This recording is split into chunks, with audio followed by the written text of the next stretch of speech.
radiating the chill of enchanted night, still locked in each other's gaze. I watch you disappear.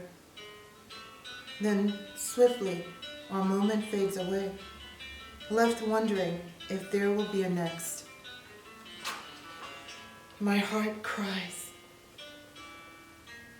Can anyone fill this void? Who can satisfy this need? Hoping to escape this desolate loneliness, my body yearns for your deep embrace. My heart yearns with deepest longing to be by your side, to feel loved.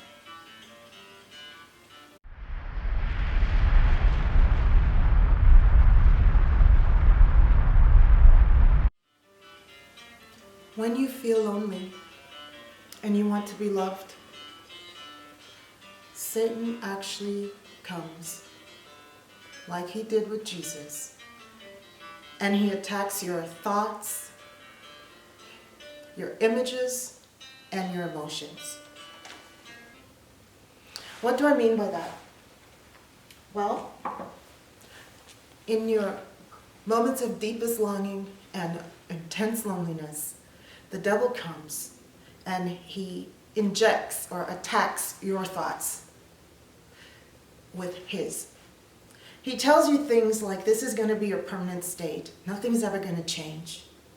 That this loneliness that envelops you will last forever.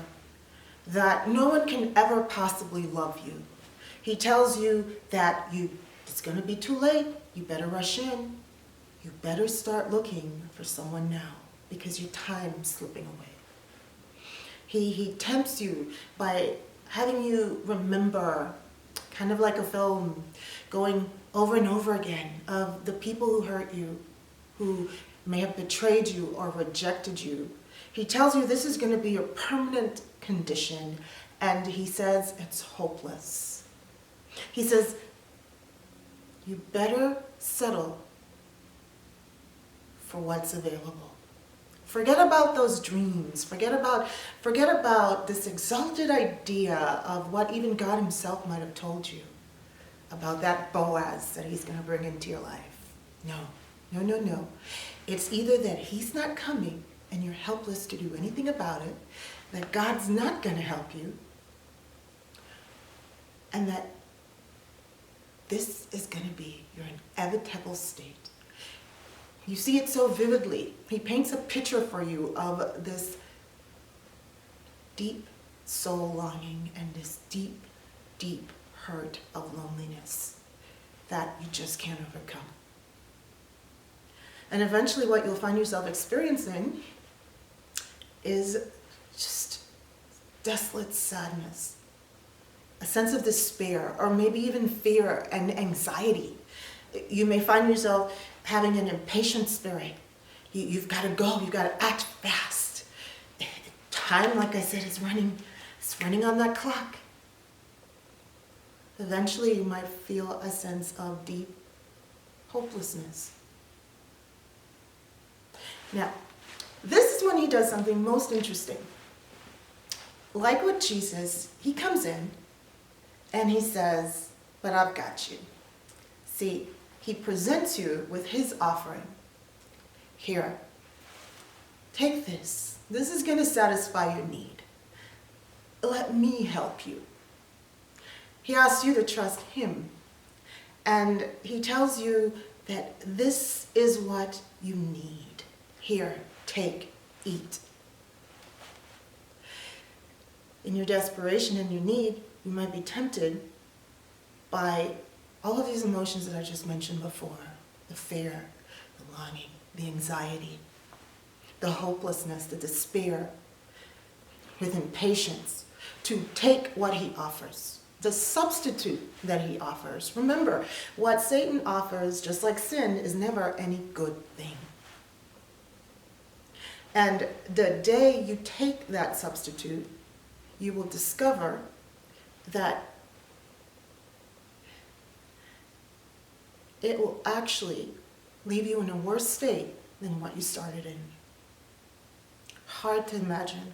But look back on your life and see. You can see the evidence for yourself. Well, what do? What do? He presents you in your need with a substitute. Someone who at least is there. He encourages you to reach out, perhaps, to go on the hunt, to be desperate and to feed. He triggers within you not only these desperate emotions, but also with the anxiety comes the lust, comes the desire. They're sparked inside of you, and you might find yourself just responding to that anxiety, that lust, and that need. And you may find that it's very difficult to stop yourself. But Jesus himself teaches us how to respond when we're tempted. So let's look. We can see a beautiful example in Luke of how Jesus responded when the devil tempted him. Satan used the same tactics, attacked his thoughts, his images, and his emotions. And he basically tried to tell him, listen, this is who you are. This is your desperate situation. You are weak, and you're no one. And Jesus demonstrated what we can do. He said, it is written. In fact, he said that we should feed on and live by the word of God.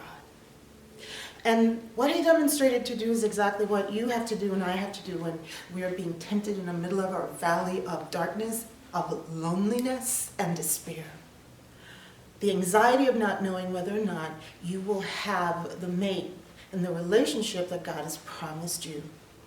You have to say, it is written. But what's written? What does God say?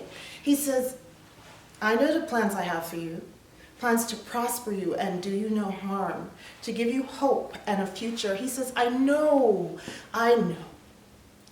Listen, I can make everything for your good. It doesn't matter what you've been through. It doesn't matter who hurt you.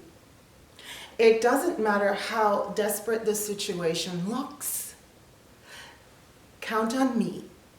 I've made you promises and you will receive. He says, listen, when you pray, believe and you will receive. He also promises you this. He reminds you that if he himself did not withhold his own son, but offered him up for your sake on the cross to be crucified, how much more would he not willingly also offer you? What he's saying is that, of course, he's got good things for you. He's got this hope, this plan, this destiny, and of course, he's got a mate that he's going to bring through his grace into your life. You don't have to strive for it. You don't have to work hard for it. You don't have to pray 50 times and run around the house. You don't have to read 20 ways to catch a lover. You simply have to, on faith, believe that you will receive by his grace and mercy, because he's denied you no good thing. And what he did when he offered his son is the ultimate proof. You can trust him. So when those thoughts come, and they will come, and when those images come, you say, it is written, and think of these things, these promises, and who God is. But something else you can do is also remember to use the name of Jesus. His name is more powerful than any other name. And you're told that God himself has placed him at his right hand. He's seated at the right hand of the Father in glory, in heavenly places, and God has placed him against all principality, all power, all dominion, and every name that is named. What does that mean?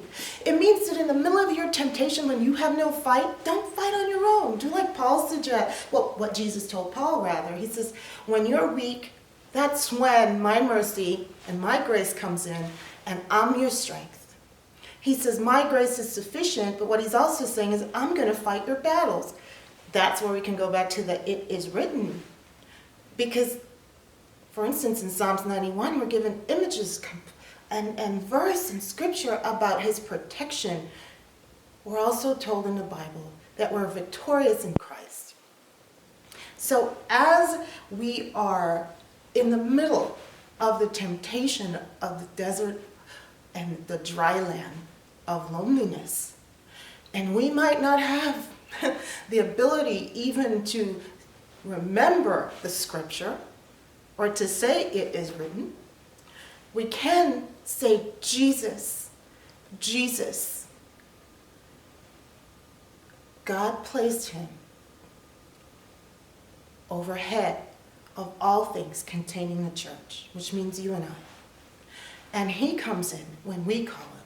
And we can say, what also Jesus demonstrated was, get thee behind me, Satan. But this time, we got a name to call. In the name of Jesus, get thee behind me, Satan. And that's you calling Jesus right there to win your victory for you, to deal with the temptation that you yourself can't deal with now.